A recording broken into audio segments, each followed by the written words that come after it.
ఉండి నాన్న అని పిలిచాడు. ఎవరిని ఇస్సాకుని. పిలవంగానే ఎవరు అన్నాడు ఇస్సాకు. నాన్న నేను నాన్న ఏశావుని అన్నాడు. ఏమన్నాడు? తను ఏశావేనా నిజంగా?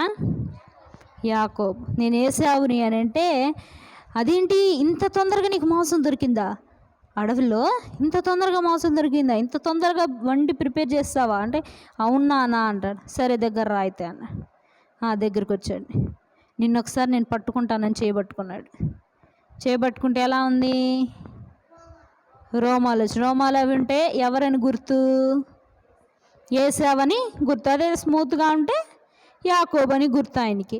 పట్టుకుంటే రోమాలు తగులుతున్నాయి అని చెప్పి ఇస్సాకు అన్నాడు, ఇదేంటి చెయ్యి పట్టుకుంటేనేమో ఏసావులా ఉంది, కానీ మాట ఏంటి నాకు యాకోబులా ఉంది అన్నాడు.